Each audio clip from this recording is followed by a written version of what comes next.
దేవునికి స్తోత్రం. ప్రియమైన వారలారా, రక్షకుడును ప్రభు అయిన యేసుక్రీస్తు వారి నామములో మీకు శుభములు వందనాలు తెలియజేస్తూ ఉన్నాం. దేవుడు మిమ్మలను, మీ బిడ్డలను, మీ కుటుంబములను దీవించి ఆశీర్వదించునుగాక. ఆమెన్. God bless you. దేవునికి స్తోత్రం. హల్లెలూయా. ప్రియమైన దేవుని బిడ్డలారా, ఈ సృష్టిని ఒకసారి మనం గమనించినట్లయితే ఈ భూమిని, ఆకాశమును, సముద్రమును, వీటిలో ఉన్నటువంటి సమస్తమును, గ్రహాలను, ఈ విశ్వమును మనం గమనించినట్లయితే దేవుని సృష్టి చాలా అద్భుతమైనదండి, విశాలమైనది. ఈ సృష్టిలో భూగోళం అనేది చాలా చిన్నదండి. భూమి చాలా చిన్నది. ఈ విశ్వంలో చాలా చిన్నది భూమి. ఈ భూమిలో వృక్షాలు, జంతువులు, పశువులు, పక్షులు, జలచరాలు, సముద్రాలు, కొండలు, లోయలు, పర్వతాలు ఇవన్నీ ఉన్నాయి. వీటితో పాటు మనుష్యులు కూడా ఉన్నారండి. విశ్వంలో భూమి అంతా, భూమిలో మనుష్యులంతా.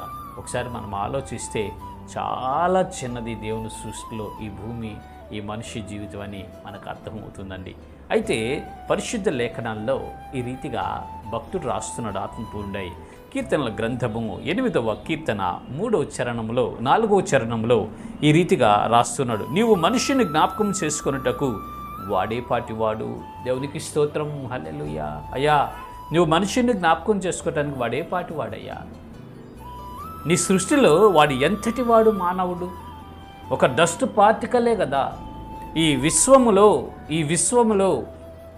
ఈ గ్రహాలు, ఈ సూర్యమండలం, చంద్రమండలం, రకరకాల ఆకాశ మహాకాశాలు, వీటన్నిటిలో భూమి అంతా, భూమిలో నివసిస్తున్నటువంటి మనుషుడంతా ఏ పాటి వాడయ్యా మనుషుని జ్ఞాపకం చేసుకుంటానికి అని భక్తుడు రాస్తూ ఉన్నాడు, ఆత్మపూర్ణుడై. ప్రియమైన దేవుని పిల్లలారా, దయచేసి గమనించండి. సహోదరి సహోదరులారా, మనం ఏ పాటి వారం అండి. మనము కొంతసేపు కనపడి అంతలో మాయమైపోయే ఆవిరి వంటి వారం. మనం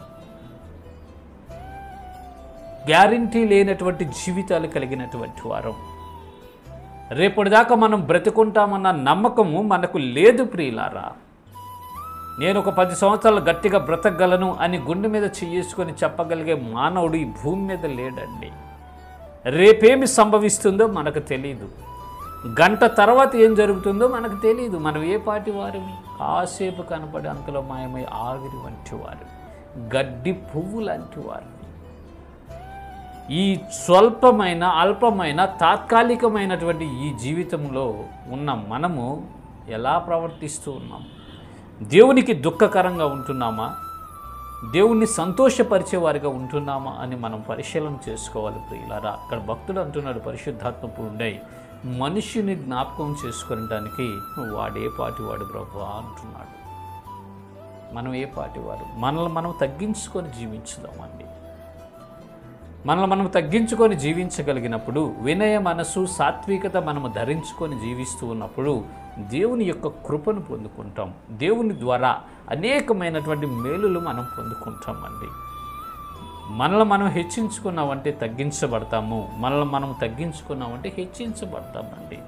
ఎందుకంటే మనం ఏ పాటి వారమే, కాసేపు కనపడి అంతలో మాయమయ్యేటటువంటి వారు. ప్రియమైన దేవుని బిడ్డలారా, ఈ మాత్రం దానికి రాగద్వేషాలు, కోపాలు, పంతాలు, పట్టింపులు, కక్షలు, ద్వేషాలు, భయంకరమైనటువంటి పరిస్థితుల్లో ఈనాడు మనుష్యుడు దిగజారిపోతూ ఉన్నాడు.